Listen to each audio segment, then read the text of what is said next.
in the midst of a huge transformation where our peers, communities, and workplaces are all really melding into one.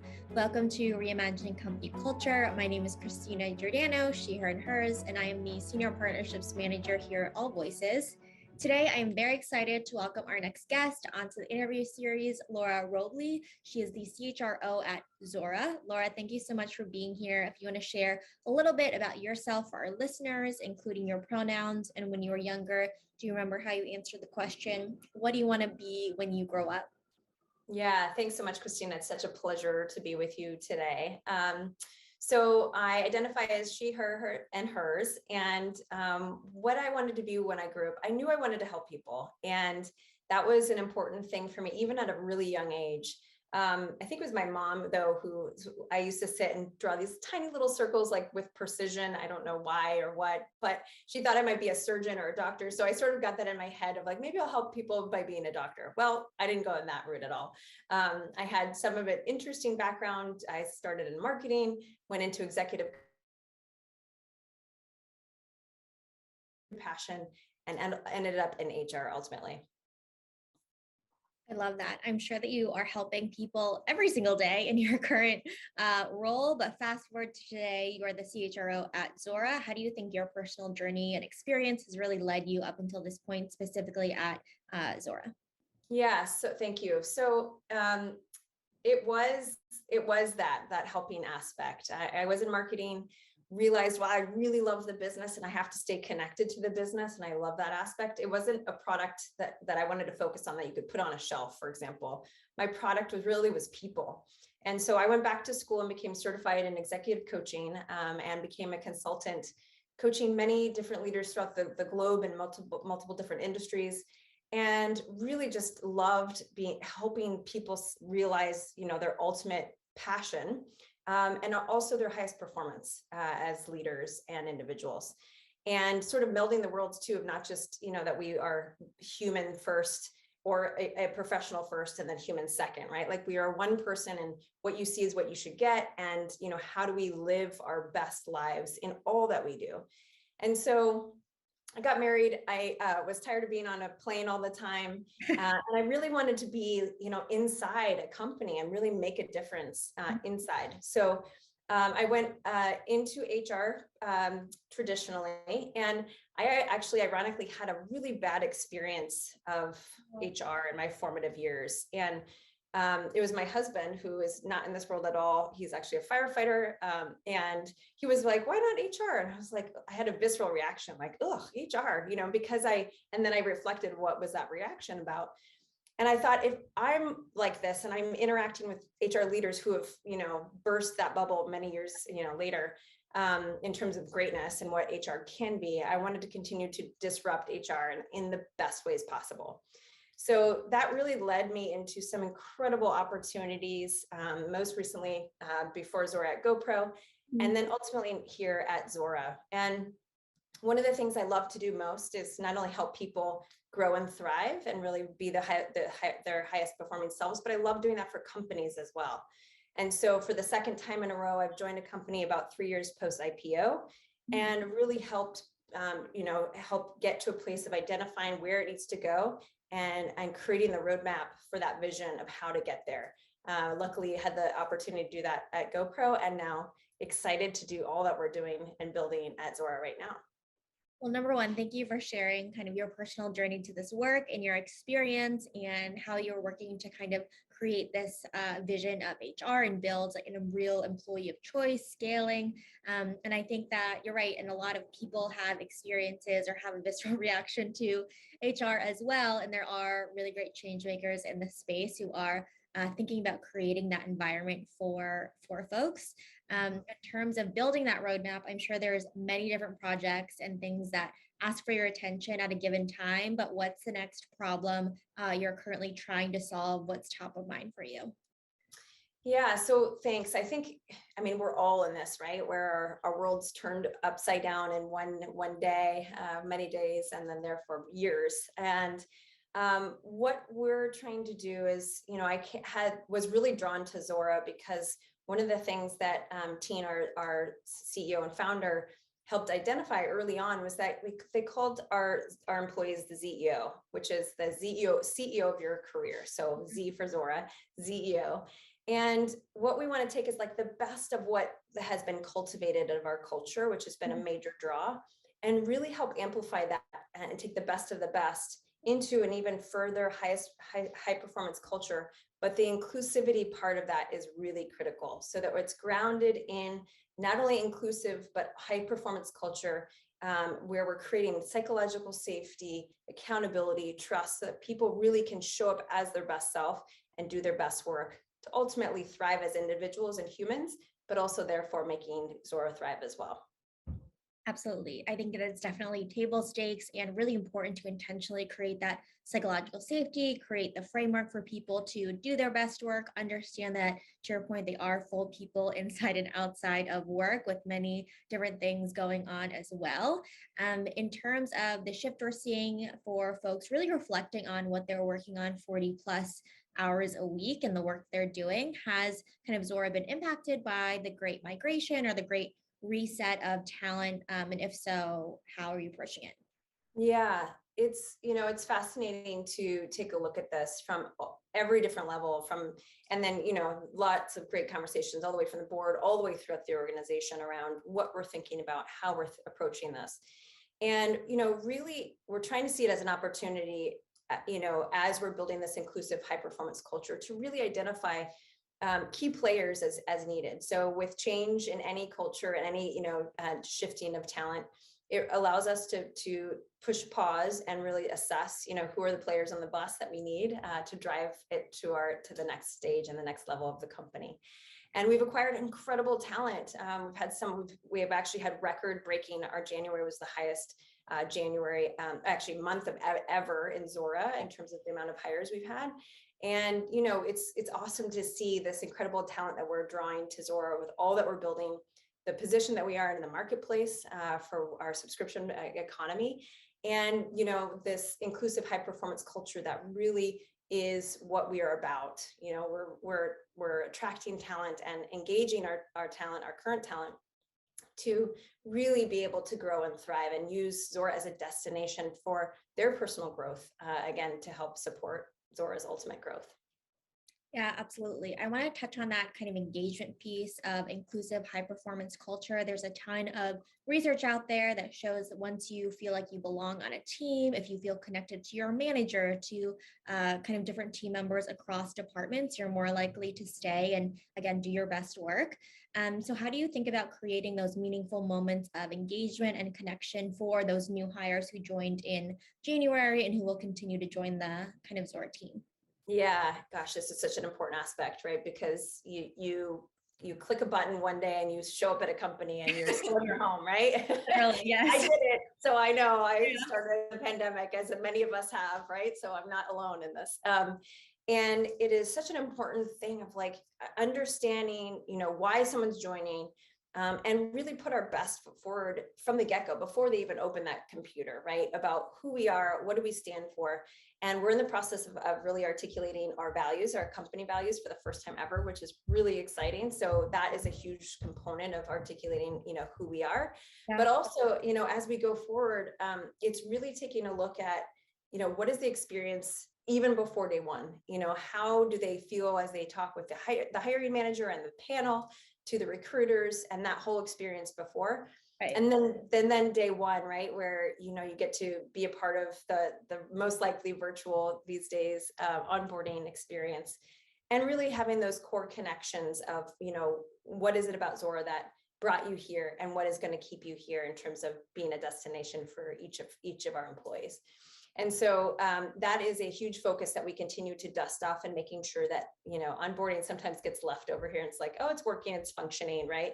But now it's like front and center always, because we want to make sure that we're iterating as we need, and making sure it works for the employees. And we're doing surveys and really using data to understand how it's resonating for people. Yeah. And adjusting when it's not, right?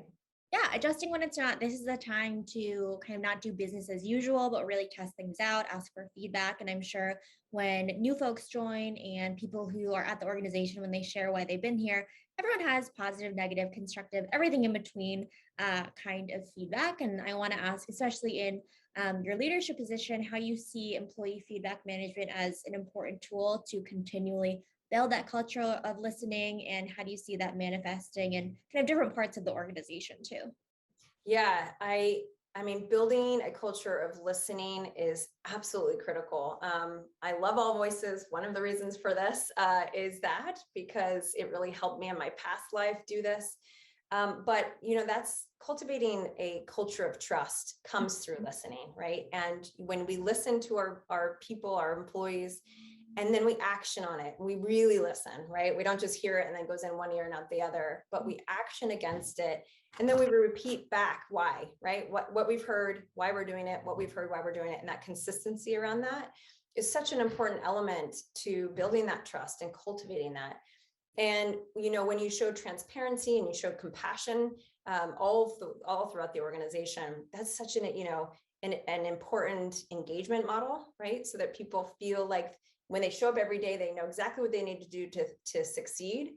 But they also know where we're going as a company and why we're doing what we're doing. And there's no red tape, and there's, a lot of not politics and all that, because we come from an authentic place of really wanting to be the best culture and company possible. So I am all about cultivating a culture of listening. And it's really helped jump even 15 points in an engagement score in my past life in 6 months, just by listening and really actioning on it, and also decreasing attrition by half and keeping it there, based on that particular model of really listening. Absolutely. Listening is good for talent, it's good for the business overall. And it's just really important to demonstrate that active listening. And you're right, it is intentional. You have to cultivate it, you have to build and continue to build it as well. And, a lot of innovations can come from feedback too. Do you have kind of an example of how employee feedback has changed either a policy, strategy, initiative at Zuora recently? Yes, the list is very long, but I'll choose one, because we're in listening mode, and a lot of our leadership is new. So we've all been in listening mode a lot in our respective functions. And so it's been a great evolution of the company in terms of what is needed and how we're providing that. But one in particular, when I joined in September of last 2 years, I guess a year and a half ago, losing track of months and years, as we all are, I had this richness of being handed our engagement survey data. So it just had been done in August. I was like, this is fantastic. I get all this rich data and I can just comb through it and really understand. Well, one of the biggest aspects that I was hearing from the employees at that time was really around growth, career growth, right? And how do I grow here at Zuora, and what can I do differently? What can the company help me do so that I know, not just a career path, upward trajectory, but like, what are the things that we can do? And we didn't have any platform built at the time. Mm-hmm. But when I lifted the hood up a little bit, to see what the team had been working on for 3 years, they've been working on this incredible initiative called ZGrow. And we use Z a lot for everything, as our Zuora amplifies all of our work. But ZGrow has been an incredible tool that we launched about 6 weeks later, because they were about 95% done. And what we did was just elevate it with our executive team, get buy-in, finish sort of the threads of, loose ends, and know that we would iterate, right? Because we just wanted to get something out there. And it's provided the tools and reminders and sort of framework for the employees to take, their own career in their own hands, because managers can't do it for us, right? But the managers to hold the space. And we were in that framework, we're creating 3 habits. And the first one is, of course, around development. That's a key one. But the other one is around feedback. So making sure that we have this feedback loop that is provided, so you can provide feedback and receive feedback. And then also the third habit is really creating accountability. And with a lot of empowerment, without the accountability, it becomes entitlement. We don't want that, right? We want to make sure that everybody understands that they're empowered, but they also are held accountable for the work that's being done. And so that, again, they feel like they're being rewarded ultimately for those goals that are achieved. So that was a ZGrow implementation early on. We have it working. It's part of our DNA. We continue to iterate on it. especially as we're building an inclusive high performance culture. We are, there's a lot of things that we're doing around our total rewards and making sure that our pay for performance, is part of that. Just one element, right? That's just sort of air and water. But it's important and really important for each of our employees. So we continue to listen, to implement the right things at the right time, and we iterate, right? We don't want to just change them up all the time, but we want to make sure that they're working to the best way, in the best ways possible. Absolutely. What worked 10 years ago is not going to work today. And you have to keep asking. Your employees might be different as well. And I think that true investment and demonstration of someone's career growth is really important as well. So I think that was a really great example too. And of course, total rewards and all of those things also come into play. You mentioned also, so one of the ways you collect feedback is anonymously. And I do want to ask, because some leaders are a little bit hesitant to open kind of the box of anonymous feedback. And I wanted to know why it was important to you to really have this as one of the channels that you kind of get that from employees. Yeah, gosh, you know what? AllVoices particularly, and being a part of AllVoices, sort of an infant days of AllVoices and helping each other really at the time was such an important element. But I saw it sort of magically. It took a little while for people to really get the confidence that it was truly an anonymous tool in this case. But I grew up through the HR business partner path. So at first I'm like, whoa, the HR business partners can do all this, right? And yes, of course they can, but to have another format to provide that anonymous feedback and then have a two-way discussion anonymously, right, is such an important element to create that trust, to really listen at a deeper level, and especially in region where we can't always, we don't always have, especially now, and nobody's in the office every day on a consistent basis. We're not traveling to those places. And so it gives us an intimate understanding of what's happening and how can we support in the best ways possible. So sort of the whole gamut of, things we can improve to things we really need to improve, right? Or what's working, right? Like, it's great when you get a celebration of like, wow, this is so great. And sometimes people just don't want to, be known for it. So they put it anonymously. So that feedback is so rich, and you can't replace it, right? Because it is really the core of how we change and evolve as a culture and as a company. So I absolutely find it one of the most important tools and ways to capture for all employees, so they feel safe and they feel heard. And when I went through my executive coaching school, we would ask each other often, how does your shoe fit lately? And it stood for SHU, seen, heard, and understood. And I've used that in all of my HR days of really helping the employees, feel seen, heard, and understood, because that makes us feel human, right? That makes us feel most fulfilled in our work and our lives. Absolutely. People want to be seen. They want to be heard. They want to be understood. I'm going to also reuse that in the future as well. Yeah. That's really good to remember. And when we're talking about this feedback, we're talking about two-way conversations, internal mobility, feeling supported by your manager, by the team, an inclusive high performance culture. We're talking about company culture. And I want to ask from your kind of perspective, what are qualitative and quantitative ways you measure kind of the pulse of the company culture, and how you kind of measure progress in that sense? Yeah, that's great. So quantitative, of course, an engagement survey, right? Sort of more traditional. We do every 6 months, where we're really shifting our culture to being data driven in a lot of ways. And I feel like HR can best lead when we're both, heart and gut, plus also data. So having that really the elements of data to provide and support, validate, or know where we need to shift is such an important tool for us to really measure ourselves, right? And it's not just HR, it's the whole company and all the managers. So important. And so many qualitative ways. So I mentioned before company values, and that's really been an important part of identifying the best of who we are, but not just, our ideal values, but like really the core of who we are. And I think it does such a great job to help guide and be our North Star to really be the connectivity and the thread between tenured employees and new employees. And have this sort of common bond, if you will. And so that's really important as we, think about how do we embed that in everything we do. We want to live and breathe our values. And so one of the quantitative ways we've thought about it is we have a great peer recognition tool that we use. And so, we can award someone based on the point, and award them points based on how they live out one of our values and the work that they accomplish or the way that they operate, as the employee. So that's one way. And additionally, another huge area of focus is we're focusing on manager enablement this next year and years to come. And it's such an important tool for, or just an initiative, I guess, not even a tool, that we provide them tools and resources for them to be the best managers, right?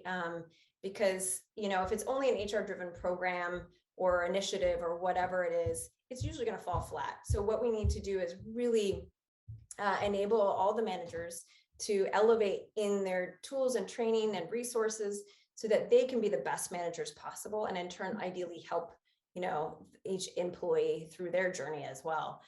And so that has been really important, element as we continue to move forward, looking at finding ways to, quantitatively, qualitatively think about how do we enable, how do we measure against that, and really impact, employees at all levels throughout the whole organization, and really using our managers to help us do so. Absolutely. Enablement of managers and that investment of time and resources in training, especially new managers, is really important. I think everybody has heard the phrase, people don't leave companies, they leave managers, or they join because people as well. People are culture conduits too. And that common framework of the values that you mentioned, why people are being praised, what we want to promote within our organization. In terms of kind of being that leader of human resources, what do you think the CHRO's role is in cultivating that company culture?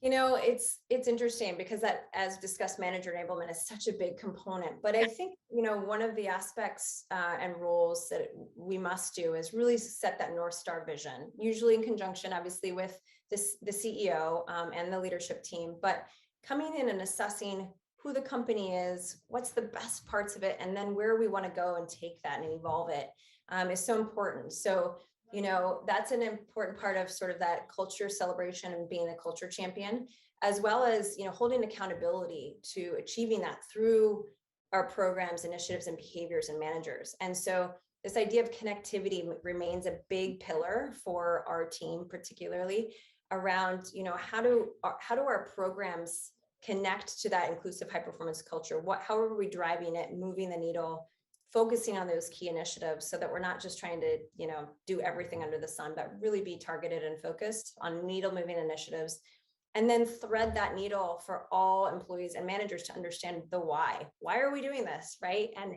once you think they know, then you say it again, and then you say it again, just because one time someone will hear it one way or another way, but that repetition, consistency, and clarification, because then they feel like, okay, I've got this. Now I understand why we're doing this. And now I'm going to spend more time on X, Y, and Z initiative because I understand why it will move the needle, essentially. Context is really important. Effective communication, having the opportunity to ask those kind of questions. I know you're talking about, accountability, creating those meaningful connections. When you think about the managers on your team and measuring the effectiveness of leaders, are there any kind of KPIs you look to say, okay, this manager or leader is promoting an inclusive high performance culture? Yes. Yeah. So we actually use a very extensive OKR system throughout the company, which has been fantastic. And one of my peers is really spearheading a lot of that. And we are utilizing that in every way, shape, and form. And one of the things as an executive coach and a CHRO, I come in and really made sort of a contract where, I say, one of the things I'm going to do is hold accountability for myself, for each of us, around the table, and then my team as well. And I encourage all of us to do that. And so one of the best ways to do that is, my old way of doing it is SMART goals, right? Where we have really clear objectives. We know exactly where we're going, how we're measured, and that everybody is really focused on okay, we know where we're going. I know what I need to do to, rock this, whatever initiative I'm working on, and really knock it out of the park. And so I think that's an important element, of the KPIs, being really crisp on what those are, ideally having systems so that you can measure it across the company and so that you're speaking the same language. I have found is, really important to truly move the needle, collectively as a company. Absolutely. Speaking the same language, making sure you're having that kind of conversation. And also, to your point, too, asking yourselves these questions and reflecting, having that self-awareness and growth mindset too, so you can help others succeed too. I know you shared a couple of the different kind of new initiatives that are happening due to employee feedback and just kind of the new way of the workplace. But is there kind of an innovation in the HR space that you are most excited by, and why this could be something you're doing at Zuora or just something you're seeing out in the world? Gosh, there's so much. We are actually excited. We're implementing a mental health tool, and we're listening. We're doing a lot of these things to really understand at a deep level what is needed, and how do we train our employees and our managers, particularly in this new environment, so that they have the right tools in their toolkit to thrive, to build teams, to understand how to connect with their teams, to also talk about resilience training. What are the things that we as humans have just gone through, and how do we help each other navigate through that so that we can get our feet underneath us again, and not sit on 12 hours of Zoom and have no balance, and understand those really key components. So that that we're really excited to roll out that, and again, the why. But I think the other thing is the psychology of the employee has shifted, right? And so one of the things that I think is so important is that in all the things that we all read is that, everyone's become more mission driven. They're reflecting on their priorities and the difference they want to make in the world. So we did two really interesting things. One, we did an investor day for, outside world. But what we wanted to do is, it got such great reviews last spring, that what we want to do is really take that inward and help all employees, starting with leaders and then managers, and then going throughout the deep of the all parts of the organization, to really intimately understand our somewhat complex strategy. And then what we did was tie that to how it connects to the employee and their work, so that each day that they could feel really connected as they showed up in the world at Zuora and really knew how they were moving the needle. That was one piece, and a really important piece. So the second part that we really did was a focus on our social impact work, and how we can rethink about that in a new way, not just because we should, right, but because we really want to. And I had a new director join my team last spring, shortly after the investor day. And I knew that a lot of our employees were in our heads, sort of just feeling like the heaviness of the surrounding, situation on us, in terms of the global pandemic and everything else, of social unrest, et cetera. And I said to her, what's one thing that we think we can do to really elevate the work of the social impact efforts that we have already undergone, but really can help amplify getting out of our own way and giving back to our communities? And so we launched an incredible Kiva campaign. We hit record-breaking goals for ourselves and for them also too. And that partnership really helped everyone sort of pivot in reminding us what's important, helping create some reflection points, which is also really important, and also recognizing how much, and our gratitude, right, of what we do have. And so sort of those elements of focus around the psychology shift of the employee. How do we make sure that they feel mission driven and connected to ours as a company, but also how do we as humans, feed the interest and need that therefore gives back to our communities as well. Mm-hmm.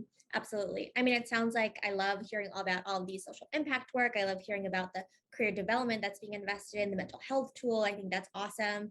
I want to ask you, as like the team continues to grow at Zuora as well, you have all these programs, initiatives, feedback mechanisms, but sometimes I hear people being caught off guard, whether they're managers in HR and people. I want to ask kind of how you proactively kind of prepare for those like hidden dangers of like whether it's toxic managers or not understanding the values, and there's just a miscommunication, and how you empower folks to really give that feedback, and how do you keep a pulse on what's happening in different areas of the business, knowing that you are one person and you can't be a million different places at once. Yes, yes. So I think, so often HR can be the police or sometimes the old party planners, or, like there's often those elements, right? And I don't really, some people love it, which is awesome. But my hope around this enablement piece is that we really set the framework that's super clear and crisp. And that's from internal communications all the way through HR and every element, so that people have a sort of a self-service model where they have the tools and resources at their fingertips, which we're building right now. So we don't have it all finalized, but we're building it. And they feel like they can, connect with our team in partnership and be a thought partner with them, but really give them the tools to help navigate it on their own ultimately. And we can be here to help create the guardrails, right, around what great looks like, what our expectations are as a whole, not just ours in HR, but as a company, and that managers can help set those and be a part of the solution. And I think that's so important, around, again, sharing the why, communication, like, and then a communicate again. And so those sort of elements, and creating these guardrails and really clear parameters around accountability, and then utilizing our initiatives like ZGRO, where we have these tools to really leverage and make sure that people are utilizing them. They're creating this feedback loop and discussion and accountability discussion in those sessions, which is really important as well. Absolutely. And I think that goes to what a lot of people are talking about in terms of personalization at scale, and making sure you're asking what people want and need and providing them the resources, the options to do that too, and that flexibility. I know we are nearing the end of our conversation, but I always I want to ask for February 2022. Can't believe we're in 2022. How is Zuora kind of honoring and celebrating Black History Month this year?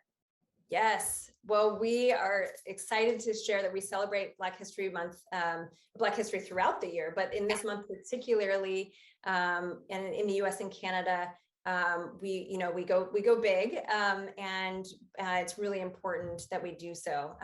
In October, which is Black History Month in the UK and Ireland and Netherlands. So we sort of do it throughout the year, which is great. But our theme this year is thanks to our Zuora Black Network that we call ZBN, and we've articulated leaders in this group that's so phenomenal. And they've really articulated that they want to create this theme of subscribe to our Black excellence. And our focus on Black health and wellness, which, again, is our focus for all, but particularly our Black team members. So they want to do something inspirational and positive. And the D&I department is excited to deliver on content experiences that engage, excite, and educate our global workforce around this particularly, so that we can all be allies and really support our Black employees throughout Zuora. Absolutely. I love that you do it 365 days a year. And yes, in the US, it is Black History Month, but October in other spots around the world, global organization. Laura, is there anything that I didn't ask that you want to share, or maybe 1 to 2 key insights you want to underscore for our listeners today? I think this is a time for all of us to reinvent, right? And this whole podcast is talking about reimagination, which is so important. But, one of my top values is coming from a place of curiosity. And I think when we come from a place of curiosity and asking the tough questions and really challenging each of us to throw away our old playbooks, and yes, some of it still works, but most of it doesn't. And how do we have the courage to jump into this newness? Right. With, hearts wide open, we're going to stumble and fall but we're all doing it together. And that's one of the most important things that I've seen our CHRO community come together and really bond in a way that, is really, I don't think we'll ever see this in our lifetime again, but because of the impact that we can have on a business, on employees, on health and well-being for our employees and the state of the company, we have a big job, and it's a really important job. And it's in conjunction with, of course, our incredible teams. And without our teams, we would be nowhere. But I just encourage, each of us to lean in ways that, might be scary, and finding ways to just continue to live our own values with the company values, ideally that we all identify with, and really drive to a new place of, again, curiosity and growth for the company and for the employees. The time is now. The time is now to reinvent, to test things out. If it doesn't work, that's okay. Try it again, make iterations. Be an active listener, be a great leader. Laura, thank you so much for being on Reimagining Company Culture this afternoon. Yes, Christina, thank you so much for having me. It's been a pleasure. Of course, and as a reminder for folks who are listening at AllVoices, we really believe in that employee feedback management as a requirement for the company to succeed overall. Have a great rest of your afternoon, everyone.